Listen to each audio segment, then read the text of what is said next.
Well, we will have to interrupt the broadcast of Game On and time now to go to Nasrec Expo Center where ANC Secretary General Mantashe is there with my colleague Cindy Mabe and Audrey Chimwanda.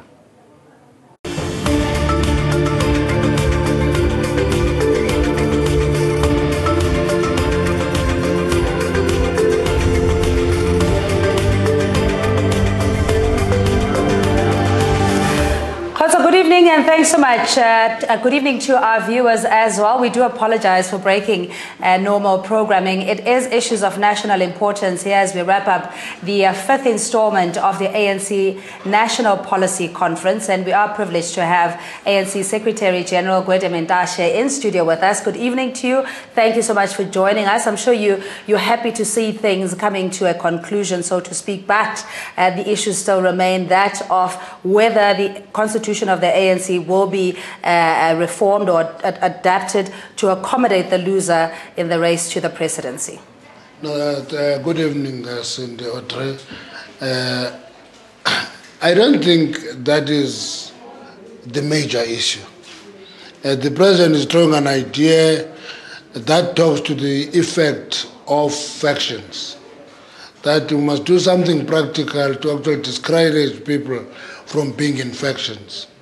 If there's a winner and a loser, force them to work together.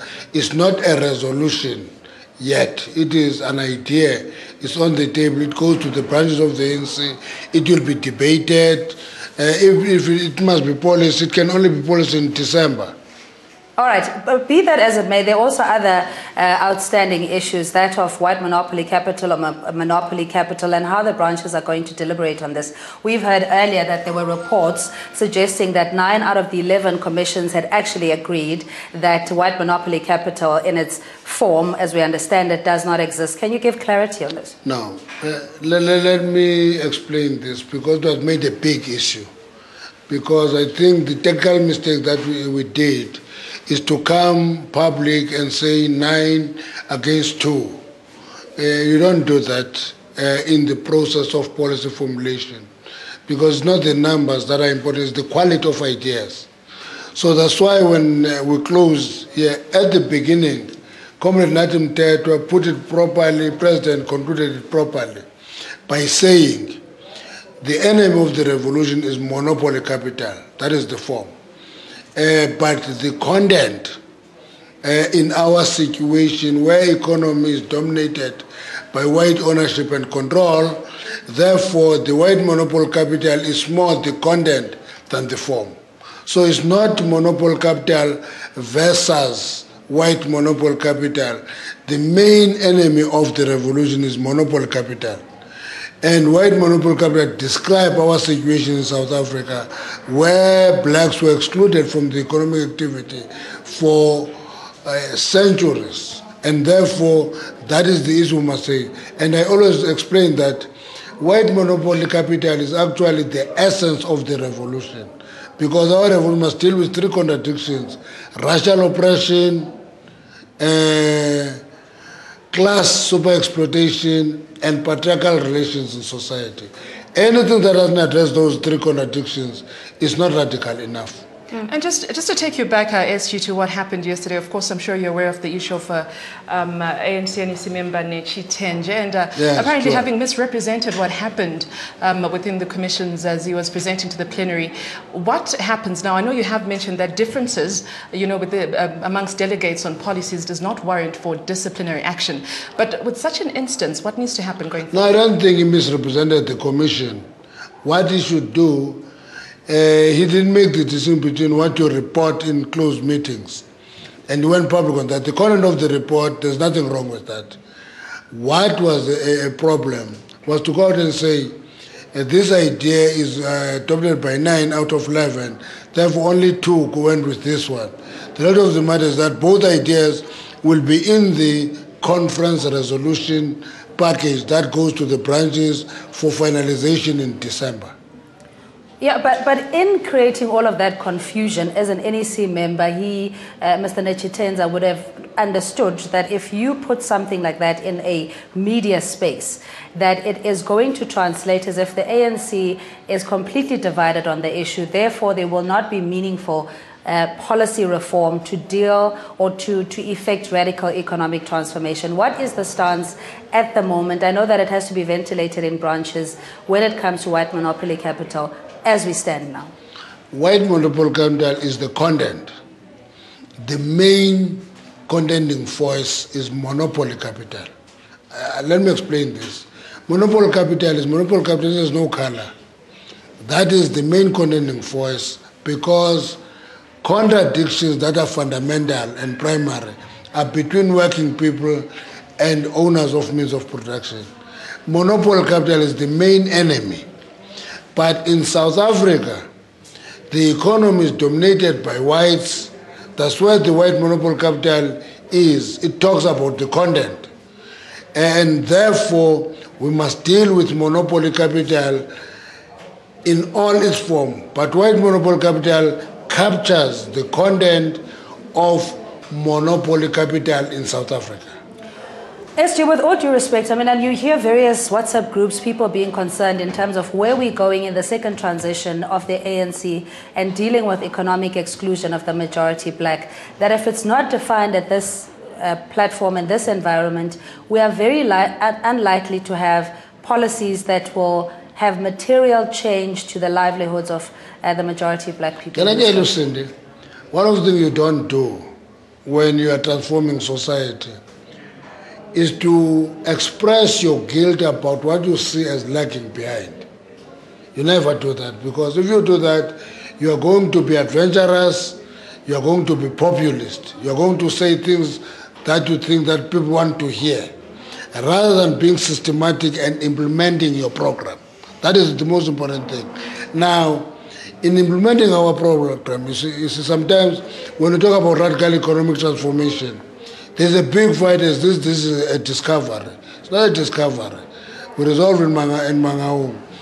And if I can give you a historic perspective of the radical economic transformation being more pronounced now, it's because we're at the first phase of the transition, which was itself radical, in the sense that you took political power from an enemy that was not defeated, where military seizure of power was totally removed, but you negotiate power away from your enemy to your hands. That is radical. If you look into the rolling out of basic services to society and the volumes of that change, you take electricity from 39% to 86% in 23 years, or water from 42% to 94% in 23 years.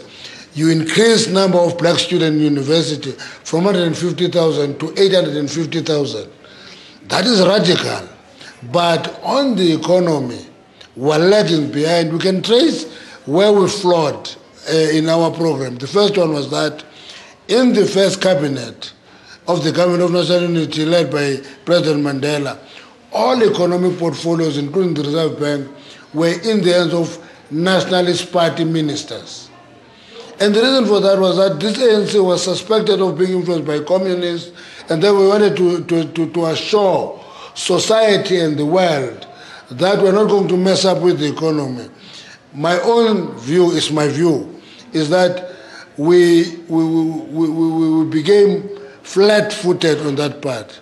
And we've been trying black economic empowerment, and we're raising this year and said, black economic empowerment is made to be everything and anything, instead of being crude about it, that, listen, BEE is a program to create black capitalists. And then you create that class unashamedly. You invest. When you talk of procurement, you don't talk of BEE compliant procurement. You say this quarter of my procurement will go to black companies. Then you are serious about building black capitalist class. Yeah, you speak of not making populist statement, SG. We heard yesterday, or was it today, from the Commission on the Economy that the South African Reserve Bank should not be touched. I think those are the words that we used. And then at the same time, we hear the chairperson of the same commission saying it is a bit of an anomaly to have the SRB, being privatized. Are we hearing two statements coming from the ANC? No, you're not getting two statements. Because if you want to talk about the Reserve Bank, first of all, you must understand it. It's a problem of South Africa. We're a very nosy nation. We talk about anything and everything, even things we don't understand, and we express a view that is almost like an expert view. The Reserve Bank, with all the flaws, ownership of shares by private shareholders, the Reserve Bank Act gave the South African Reserve Bank particular status, and it gave it particular powers. And even those shareholders, for example, to be having shares of the Reserve Bank like me, being poor, is a waste of time, because you can't have more than 10,000 shares, you can't get more than 1,000 rand dividends. It's symbolic. We can change that. It's not, I don't think that is a major issue. The issue is whether the Reserve Bank does what it should do. The major debate in the Commission, I hear this thing of ownership, but the major issue was the Reserve Bank should not be narrowly focusing on inflation targeting. It must deal with the dynamics in the economy, deal with the problem facing the economy, the question of unemployment, economic growth. It must contribute there. Therefore, the monetary policy of the country must talk to the fiscal policy of the country. But are you pushing for a black-owned bank, and what structures do you have in place to make sure that dream is realized, if this is what you're looking to do? We don't look for a black-owned bank. What we're discussing here, other than the Reserve Bank, we're talking of a state bank. There are two in this concept. The first one is fully licensing of the Post Bank. In the commission I was in, we got an update on how far it is. There's only one hurdle that is left. By October this year, possibly, that Post Bank will be a fully fledged bank, taking deposits, giving out loans. That will be a state bank that enters a space that is dominated by private banking. But we say there should also be a fully fledged state bank that is in the market. In that way, you have a state bank that is actually in that space and mitigate against the power concentrated only on those powerful banks. Now, if you take the Post Bank, if you make this Post Bank, for example, a state transaction bank, actually you can turn it around within no time. That state must invest there, social grants must be paid through the Post Bank, then it will be a very viable bank, a very dynamic bank. I want to talk about what President Zuma had said in the January 8th statement around using the levers of government to have a wider, I suppose, participation of black industrialists, entrepreneurs in doing business with the state. As it currently stands, with the Procurement Financial Management Act, the requirements, technically, capacity, whether you have the money to do the work prior to delivery, are hindrances to allow black entrepreneurs to participate more meaningfully. What came out, in your view, of the policy conference that will deal with this? I've already touched on that in the procurement policy of government, I think it's a myth to talk of BEE compliant. Because if you say that, you mean I will do business with a white company, a major white company, as long as it is having some black dwarfs coming with it. That's what you're saying, basically. We say there must be boldness in dealing with that issue, because we don't say ban doing business with white companies. You do business with white companies, but you are clear about a quota that will be given to black companies. Let me give you an example. In 1993, I was in the ESCOM board representing labor. One of the things we did was to force ESCOM to give 17% of its audit work to Sizwe Ntsaluba. At that time, that Sizwe Ntsaluba was given 17%. It's a clear quota given to a black company. And then you have the big four also doing the audit. But in that, you inject capacity in a black company to grow quite quicker. Today, Sizwe Ntsaluba and Komodo is a huge audit company. And therefore, when you see that, you quantify the results of your intervention. Yeah, but move on, sorry, SG, 30 years later, that one example is not necessarily replicated because we still know that the state is almost apologetic in deliberately doing business to advance black entrepreneurs and businesses. I talk to black business almost every week. And one of the things, I also give them my own complaints, okay? I have my own grievances. I say to them, there's nothing wrong in being big and black, okay? Because once you are big and black, you have economies of scale. You can compete better. I think what we should overcome as black business is this thing of being small, narrow, and a thing that you can generate with quick. Whether it is professional firms, they don't grow big enough. If you go to law firms, Waxman will have 60, 70 lawyers in one firm.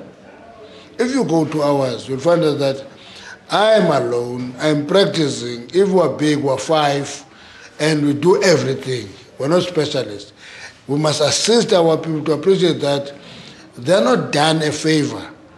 They have a responsibility to themselves to grow and take the market share from other competitors. And if we can succeed in that, break the mold of thinking that government must teach up business to them without taking the responsibility of growing our business ourselves, we're not going to make progress quick enough. Let me give you a last example. You know, ESCOM is Anglo-American, is disposing itself of its coal assets. It disposed of all the coal assets that supply ESCOM. Who comes out of that is a consortium of black entrepreneurs who actually take that. It's a big, huge black company of 3 known entrepreneurs who are black, but they join their forces and create something big. The more examples like that are happening in society, the quicker we'll cover our... Yeah, but those are exceptions to the rule. My point is that we've even heard with Minister of Public Enterprises and many others lamenting the fact that enterprises, industries, empires were built as a deliberate, systematic policy from the previous government, and therefore it doesn't prevent the current government from doing the same to equal or balance the scales. Yes. Because if you say the responsibility is on smaller players to collaborate, be big enough to go and compete with historically established and privileged businesses, we still chasing. That's not what I'm saying. What I'm saying is that combining your resources and actually compete, there's nothing wrong with that. That is the way to go. There are not exceptions. I can give you many examples. But are they playing on a level playing field, though, SG? Level playing field is that the law allows people to do anything and anything, everywhere. You see, let me give you another example.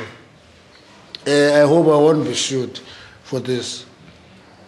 I don't know if the known arm, Patrice Motsepe, started as a contractor.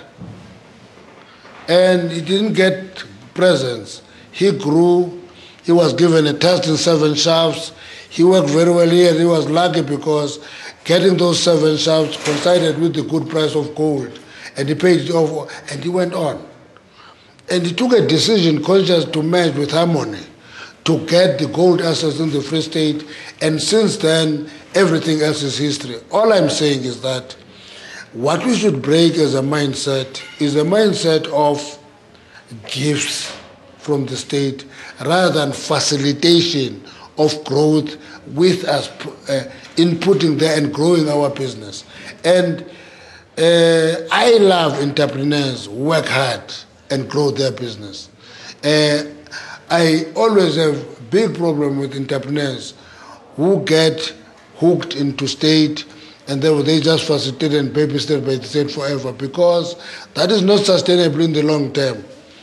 When I work with young people who do that, I say to them, you can have the tenders from the state, develop another section that is in the private sector so that you diversify when one collapses, because these things of tenders depend on the flavor of the day. And you fall out of flavor, they take away your tenders, you collapse. Diversify your interest everywhere. You will survive, because to be a business person means working hard and working for success, clear about what you want to achieve. The same could be said about tenderpreneurs who have been in the space even much longer than black business, that of being in the auditing space, PwC, your KPMG, and the construction big five who are still enjoying preferential treatment from government in various departments and ministries. So to say as a black group, you need to organize yourself, have quotas, youth, and all of those things. The reality is that the gatekeepers may not always apply those policies. And we've heard of the collusion that's been happening from the Competition Commission, where the big players are actually, trying to shut out the small players, or trying to, of course, play on a level playing field, like you said. Let me give you an example. I have passion about this subject, because the thing that I have passion about it is that I know that if you think you can be an entrepreneur by default, you won't make it. If you don't create wealth, you won't have it. You will have wealth when you create and work hard on it. What I think we should guard against is when they are excluded. That's my view. They must be given space. They must be given space to grow. Policy must allow them to grow. But the bigger responsibility of building a business is in the entrepreneur himself or herself. Let me give you an example of, you talk of the big this. When I say I raise this issue, people never believe me. I say, do you know that in mining, is a sector I know well. Mining never produced an Afrikaner CEO until post-1994. I just want to find out this from you, SG, as we quickly wrap up from my side. Just two very quick questions. First, was there a proposal to nationalize the South African Reserve Bank, from the commissions that you have been sitting on?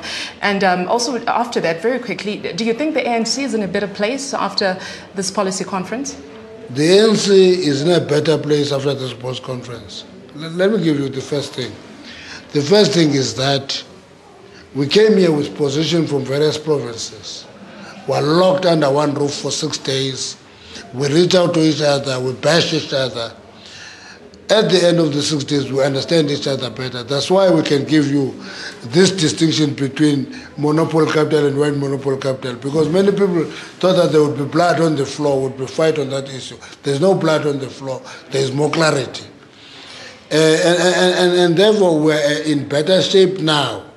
But what is important is what are we going to do from now to December? Because by December, we are not going to have the options of saying this or this. We're given these options to go back, debate, and come back. December, we will adopt policies. Right. That is the answer.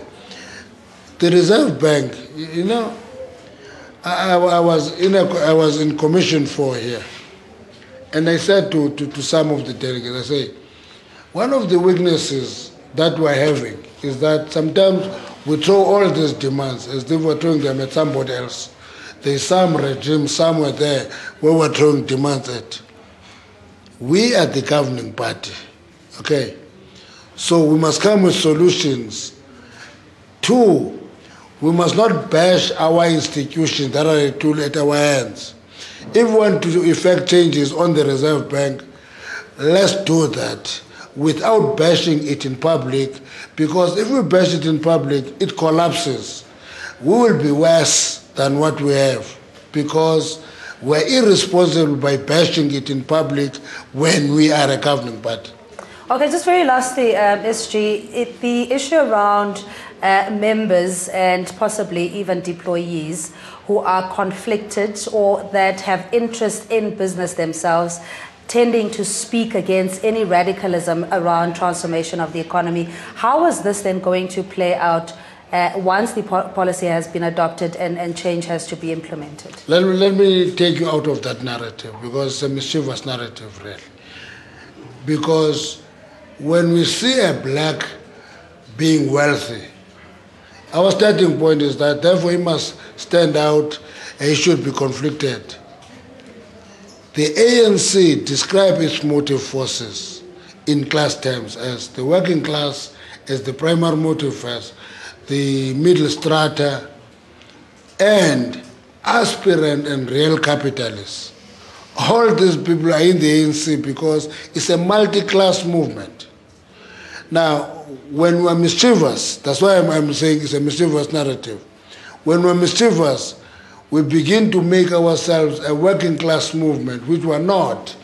We're in alliance with the working class revolutionary party, the Communist Party. We are a multi-class movement, it's the home of import. Our primary responsibility is to mobilize and organize every class and strata in society. Actually, would it be mischievous to say that the former finance minister, Pravin Gordhan, and his predecessor in recent history were not effective in implementing change that will benefit the majority black people? So if that's being mischievous, yes, then I do beg your pardon. Let me tell you. I'm saying that has been the criticism. Let me tell you the mischief. of conflicted members. Let me tell you the mischief. If you are a minister of anything, you are a minister of the ANC. Okay? Once you ring-fence ministers and personalize their responsibility, that's where mischief is. Because that minister is the Minister of Finance of the African National Congress. Okay? You remove that minister, you put another one. That means the Minister of Finance. You put somebody else in another portfolio. That's the Minister of the ANC. Once you want to ring-fence individuals out of the ANC because you have issues with them, that is mischief. It is basically a formula for dividing the ANC. To get my point. And that's why when I talk to CEOs, I said to them, you see, CEOs, you created a problem by that CEOs forum. To get my point. And then you try to mobilize around a minister of state in the cabinet of the ANC. You don't do that. It's not done. Because those cabinet ministers meet together, they budget together, they have a budget committee of ministers, they do all things together.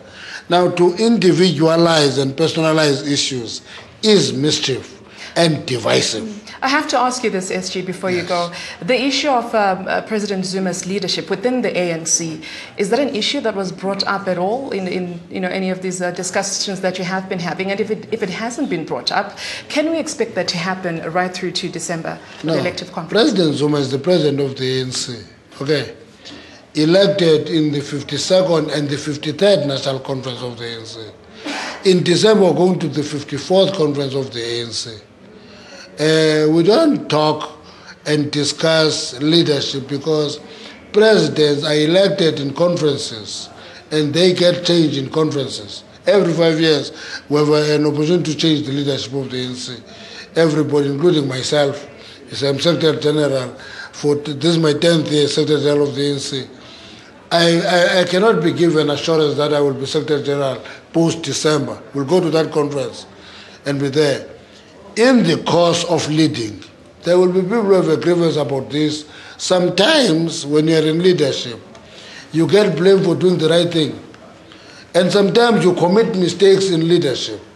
The most important thing is that when you're in leadership, you commit a mistake, own up. When you own up, display that you are up to the challenge, you want to correct it. Then you have a policy conference like the one we're from. That policy conference gives us an opportunity to own up and develop responses to challenges that face us. So what does the future hold for you post-December, SG? For me? Hey. I don't know. You know, when you're in an elected position, you're like a contract worker. At the end of that 5 years, you have no guarantees. You stand for election for another 5 years, you have a 5-year contract, you have no guarantees. I'll go to the December conference, I get elected or I don't get elected, I can't take the ANC to CCMA or for arbitration. I will just have to take my jacket and go. That's the nature of the beast.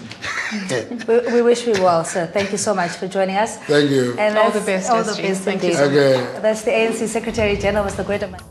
speaking to us here at the ANC National Conference. It is a wrap-up day, but we'll continue with the discussions and unpack particularly the commissions that took place just for your benefit. In case you missed it, the most anticipated, of course, policy conference, with some even doomsayers saying it was not going to happen. There was going to be a bloodbath on the floor. And as we can tell, it was really smooth, very well run, and discussions went about their business as the democracy prevails in this environment. But thanks indeed for joining us. We'll take a break. Very short break, of course. Do stay tuned here, and 7. We'll be back in a moment with more news and updates. Cheers for now.